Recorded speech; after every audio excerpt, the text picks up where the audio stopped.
السلام عليكم، ازيكم عاملين ايه؟ يا رب دايما تكونوا بخير وفي اتم صحة وفي اسعد حال دايما يا رب. طبعا بفكركم اللي اول مرة يسمعني يا ريت يدوس اشتراك ويفعل زر الجرس، والمشتركين معايا اصلا عايزه اقول لكم ان انتوا وحشتوني جدا وبحبكم جدا جدا، وبحب طول الوقت اتابع تعليقاتكم، فاكتبوا لي تعليقاتكم آه، بعد كل اوديو، وقولوا لي ايه رايكم في الرسائل بتاعتنا. وطبعا ما تنسوش تعملوا لايك وشير كتير علشان دعمكم بيفرق في القناة. نيجي بقى لرسالتنا النهارده. الرسالة النهارده رسالة حلوة قوي من حبيب بيحب حبيبته جدا، فبعت لها كلام كله طاقة إيجابية وكله حاجات حلوة. وبعد ما نخلص الرسالة كمان هنقول كلمتين ممكن ازاي الحبيبة تتعامل مع حبيبها، أو ليهم علاقة بالرسالة علشان نقدر ما نزعلش حبايبنا مننا، ونعرف نتعامل معاهم بشكل أفضل. يلا بينا نسمع الرسالة. الرسالة زي ما قلنا من حبيب لحبيبته، بيقول لها ان هي وحشته جدا، فبيقول لها: حبيبتي يا اغلى عليا من روحي، وحشتيني قوي قوي قوي. انا عايزه اقولك ان انا بعيد عنك، لكن انتي ساكنه جوه قلبي. انتي عارفه ان انا اضطريت اسافر اتغرب علشان اسرع بالوقت، واخلي الوقت ما يسرقنيش، واقدر اكون مستقبلي واكون نفسي علشان نبني بيتنا في اسرع وقت ممكن. لاني بجد مش قادر افضل بعيد عنك اكتر من كده، ومش حابب ابدا ان احنا نفضل متعلقين كده مرتبطين بشكل غير رسمي. انا عايز اتجوزك وتبقي مراتي قدام الناس كلها، وعايز أأمن لك بيت يليق بيكي ويليق بحبي ليكي، لان انتي حبك عندي عالي قوي قوي قوي، ومقامك في قلبي كبير. ومهما شفت من بنات او قابلت، عمري ابدا بشوف اي واحدة مهما كان جمالها احلى منك، وعمري ابدا ما اقدر اتخيل ان انت ممكن تكوني لحد غيري. لكن مع الاسف انا عرفت ان انت الفترة اللي فاتت دي في كام حد كده كان بيلعبوا في دماغك وبيقولك شوفي مصلحتك وتسافر ومش راجع، وان هو مش دايملك، وانتي رفضتيهم وكنتي بتصديهم وبتقولهم انك واثقة فيا وواثقة في حبيبي وحبيبي هيرجع لي وانا مستنياه. وانا عايزة اقولك ان هو ده الصح اللي انت عملتيه.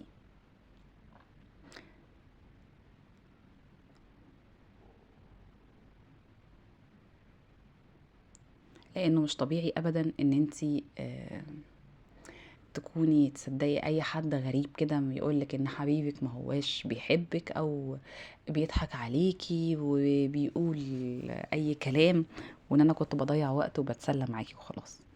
هما مهما يقولوا ومهما يعملوا، المفروض ان انتي اكتر حد عارفني، وانتي اللي اتعاملتي معايا وعارفة بالظبط طبعي ايه وعارفة شخصيتي ايه وعارفة ان الغدر والخيانة ابعد ما يكون عني. فانا عايزك تفضلي زي ما انتي وتفضلي عند ثقتك فيا، وعايزك تتأكدي ان انا عمري ابدا ما اخليكي تندمي على الثقة دي، لان انا بحبك جدا، واي حاجة بعملها في حياتي واي خطوة باخدها فبس عشان تبقي معايا، لان انا بجد مش قادر افضل بعيد عنك كده.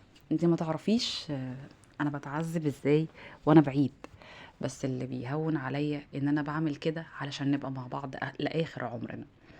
انتي اللي بلاقي معاكي الحنان والامان، انتي اللي بعرف اقعد اتكلم معاها واحكي لها واقول لها على اي مشكله مريت بيها، وبعرفه ان انا معاكي بلاقي ان انا بكلم واحده عندها فكر وعندها دماغ عارفه توجهني وتنصحني.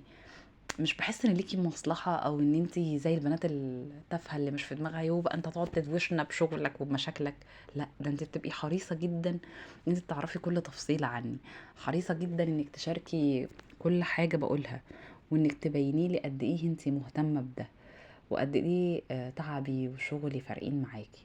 ودي اكتر حاجه مفرحاني، ان انا مش لوحدي، حاسس طول الوقت ان انت في ظهري، مش مجرد بنت كده هتجوزها وانا اللي هشيل مسؤوليتها وحملها وخلاص، هي ملهاش دعوة قاعدة في البيت او بتشتغل ويعني يا دوبك تهتم بشكلها وبلبسها وضوافرها بتعمل ايه في المانيكير وتجيب لون روج عامل ايه. لا، انت عندك دماغ وعندك طموح، حاسس ان طموحك على طموحي هيخلينا نكبر وهيخلينا نحقق احلامنا ونعمل حاجات كتير قوي كويسة احنا بجد محتاجينها. فعشان كده انا عايزه اقولك ان انا بجد فخور بيكي، وبكلم كل الناس عنك وبقول لهم ان انا بحبك وبحبك قوي، وعمري مهما لفيت ودورت عمري ما هلاقي اي حد يسد مكانك في قلبي.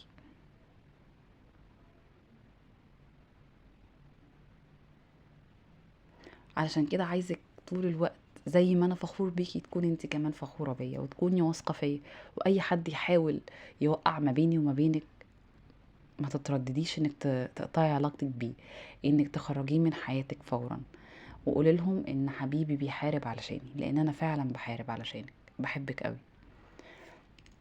وبكده تكون انتهت رسالتنا، رسالة جميلة جدا من حبيب بيحب حبيبته. طيب المفروض الحبيبة في الظرف ده تعمل ايه؟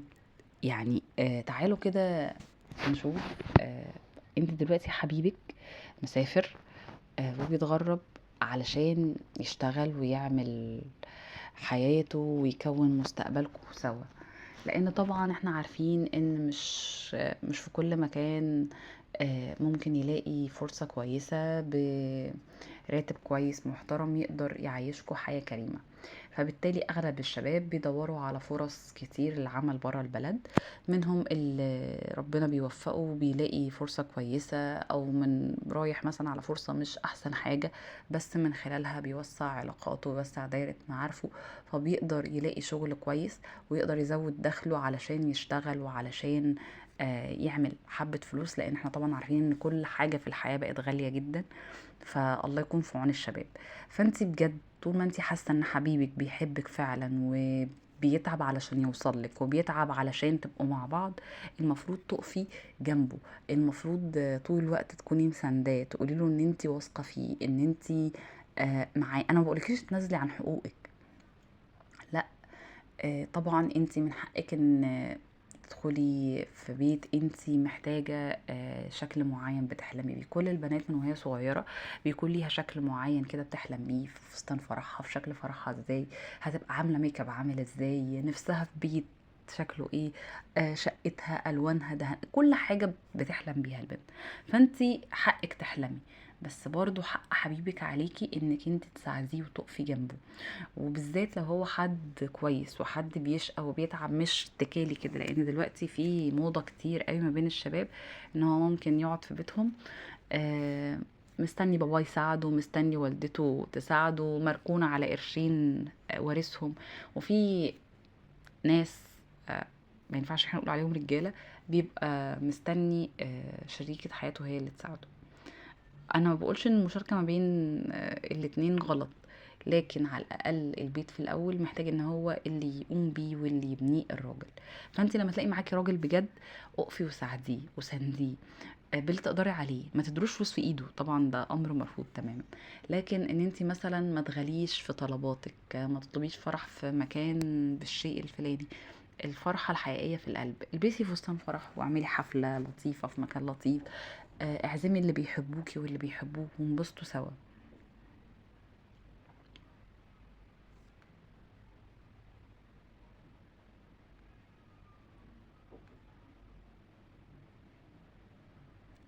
لكن لما تلاقي ان في حد بيحاول يوقع ما بينكم ويقولك يا شيخة سيبك منه، ما فلان جاهز، ما فلان لسه راجع من السفر، ما مش عارف مين جايبالك عريس شغال في مش عارفة في مصلحة ايه وبيقبض كام، ويحاول يغريكي بقى بماديات وبحاجات علشان تتخلي عن حبيبك.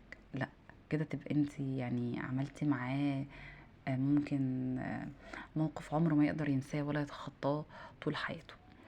هتسيبيله جرح كبير قوي. ممكن تتجوزي وجوزك يطلع بني ادم كويس ويسعدك والكلام ده كله، بس هتبقي ظلمتيه، لانك مش هتكوني بتديله اكيد نفس المشاعر اللي اديها لحبيبك بجد.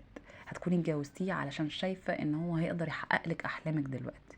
طيب ولو لا قدر الله بعد كده ما بقتش ظروفه المادية اتحسنت، او لو بعد كده ظهر حبيبك ده بشكل او باخر في حياتك، هتعملي ايه؟ هتقدري تكملي عادي وتسيبيه وملكيش دعوة بيه وتعيشي في حياتك؟ حتى لو عملتي ده هتبقى مشاعرك مش صادقة ناحية جوزك اللي معاكي. فبلاش تخشي في دوامة في منها كتير بلاوي بتحصل، وبنلاقي ناس كتير قوي بتحكي وبتشكي على معاناتها ان هي ما اتجوزتش من حبيبها، او اتجوزت شخص لان هي شايفاه ان هو الشخص المناسب ماديا واللي هيعيش عيشه كويسه، وبعد كده افتقدت المشاعر لما الانبهار اللي في الاول بيروح. كل حاجه بتعدي، لكن المشاعر الصادقة ما بتعديش، ما بنقدرش ننساها بسهولة. فبجد لما تلاقي حد بيحبك وحد بيتعب عشانك وحد بيتفانى في ان هو يساعدك، ما تتخليش عنه، حرام عليكي. بالنسبة بقى في ناس كده بتحب تصطاد في الماء العكرة، وبتحب تقعد تقول لا، وانا بقول ده عشان مصلحتك، انا بجد بنصحك، انتي اختي، انتي حبيبتي. ما تصدقيش كده. آه مش كل الناس بتنصحك بنية صافية، مش كل الناس بتكون نواياها صادقة بجد. في ناس كده يعني بيقول عليهم ثعبانيين، اللي هو يعني تعبان في هيئة بنت او في هيئة راجل، يحاول ان هو يبينلك ان هو بينصحك، لكن هو في الحقيقة بيحط لك السم في العسل. فخلي بالك جدا.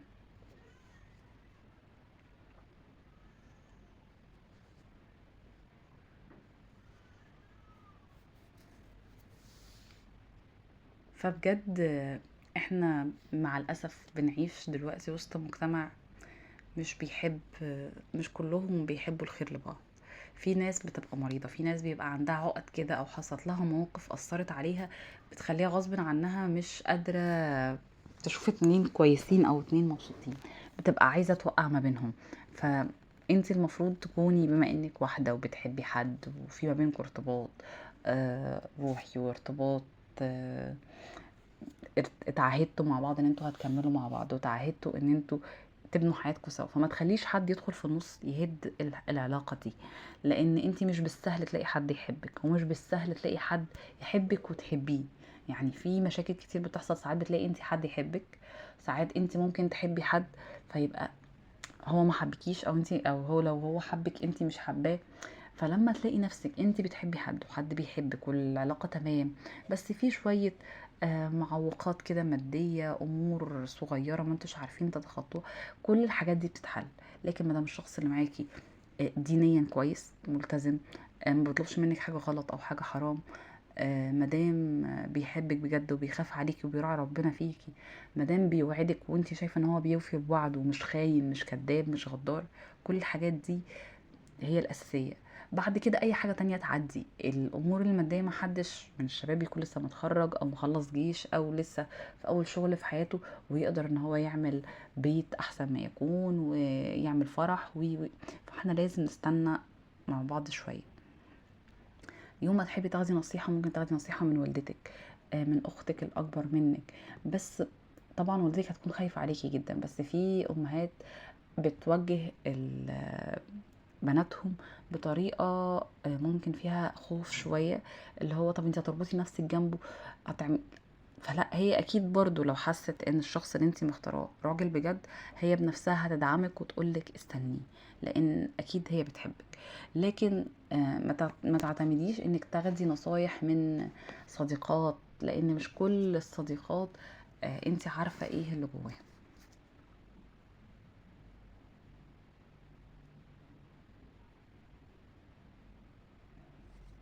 بجد محتاجة ان انت تحبي حبيبك قوي وتكوني مأمنة بيه جدا وواثقة فيه قوي، علشان حياتكم تبقى كويسة، علشان تبقي تمام، تبقي سعيدة بوجوده، وتبقي يبقى فرحان بيكي. وكمان لما حبيبك هيحس ان انتي واقفة في ظهره وان انتي مسانداه في كل قراراته ومعاه على الحلوة وعلى المرة، هو بنفسه لما ظروفه هتتحسن وهتبقى كويسة، لو طال يجيب لك حتة من السماء هيجيبها لك. يعني الرسالة اللي معانا النهاردة بتقول فعلا الحبيب بيحب حبيبته جدا ومتشوق ليها جدا، وعايز يقول لها ان هو يعني سافر واتغرب وبعد عن بلده وبعد عن اهله واصحابه علشانها هي، عشان عايز يعمل مستقبل يليق بيهم هما الاتنين، عايز يبني بيت ينفع يعيشوا فيه هما الاتنين. ده مش حاجة وحشة خالص، دي حاجة تخليكي فخورة فعلا بحبيبك، وكون ان هو يقول لها انا فخور بيكي لانك بتفكري وعندك دماغ وبتساعديني، فده يخليكي مطمنة جدا معاه.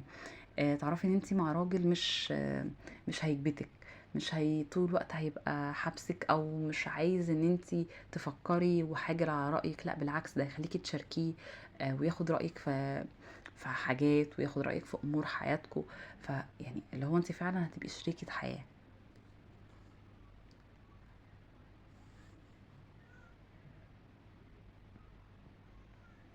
فبجد كل الحاجات دي لمّا أنتِ تجمّعيها كده وتبُصّي إن أنتم لو تعبتوا حتى في أول سنة أو سنتين من الجواز، آآ أول 5 سنين عادةً هي اللي بتكون فيها السحلة بتاعة تضبيط الدنيا ولسه مش واخدين على بعض، مش واخدين على المسؤولية، أنتِ ما شِلتيش مسؤولية قبل كده في بيت أهلِك، وهو برضه حتى لو كان شايل جزء من المسؤولية غير لمّا تبقى المسؤولية الكاملة آآ هو اللي متحمّلها، فواحدة، واحدة الدنيا هتضبط، واحدة، واحدة هتبتدوا تعملوا خطط قصيرة المدى وخطط بعيدة المدى، وهنعمل إيه السنة دي، وطَب السنة الجاية هنعمل إيه، هتبتدي بقى تتعلّمي من أخطائِك، إن السنة اللي فاتت إحنا قُلنا هنروح مثلًا نصيّف في الحتة الفلانية، فما كانش أحسن حاجة وصرفنا كذا، طَب ما إحنا لو قلّلنا المصاريف في المصيف ده لأ، ورُحنا في حتة تانية فيها package تانية مع هتلاقي نفسِك بتعملي حاجات وتتنازلي من حاجات وتشيلي حاجات عشان تضبّطي الدنيا.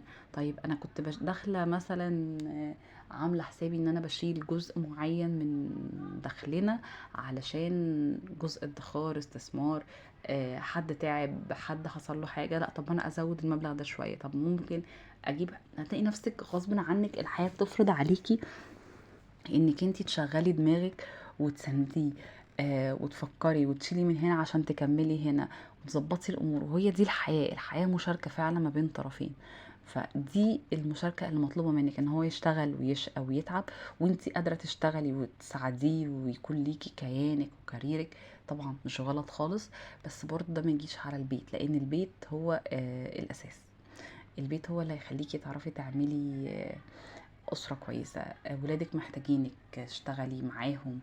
في دلوقتي طبعًا الحمد لله في فرص شغل كتير جدًا من البيت، اتعلمي مهارة واشتغلي من البيت واعملي لنفسِك career ما تنسيش حلمِك، اتعلمي لغة، اتعلمي كمبيوتر، اتعلمي الحاجات اللي تقدر تخلّيكِ تطوّري من نفسِك طول الوقت، حتى لو أنتِ بتحبي قعدة البيت ومش عايزة تعملي حاجة. ما تسيبيش نفسِك للبيت بس، لازم تبقي مواكبة الحاجات اللي حواليكِ، اخترتِ إنِّك تنزلي تشتغلي برّه وتخرجي من البيت وترجعي من البيت، لازم تكوني عارفة تنظّمي وقتِك بشكل كويس عشان ما يجيش على حساب أسرتِك وعلى حساب بيتِك، وطبعًا في الحالة دي هيبقى شريكِك لازم يساعدِك جوّه البيت ويساعدِك برّه البيت.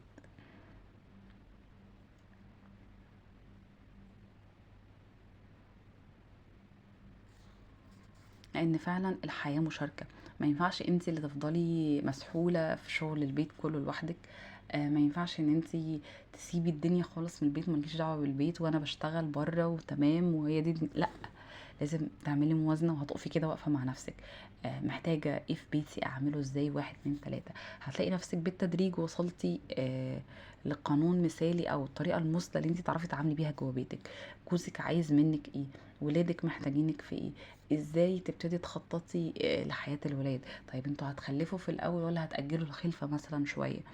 طبعًا تبع ظروفكم أنتم اللي هتبتدوا تقرروا هتعملوا إيه، وطبعًا القرار لازم يكون مشاركة ما بينِك وما بينه، ما ينفعش أنتِ تاخدي القرار لوحدِك وتقولي أنا هانفذه، أو هو يفرض عليكِ حاجة معينة، لأ أنتم الاتنين تبتدوا تتكلموا مع بعض، هو يقول لِك حاجة وأنتِ تقولي حاجة، تناقشوا الإيجابيات للقرار ده والسلبيات بتاعته، وبرضه الإيجابيات والسلبيات بتاعة القرار التاني، عشان أنتم الاتنين توصلوا لأحسن حاجة ترضيكم أنتم الاتنين، أحسن حاجة تنفع مع ظروفكم ومع وقتكم الحالي ومع دخلكم.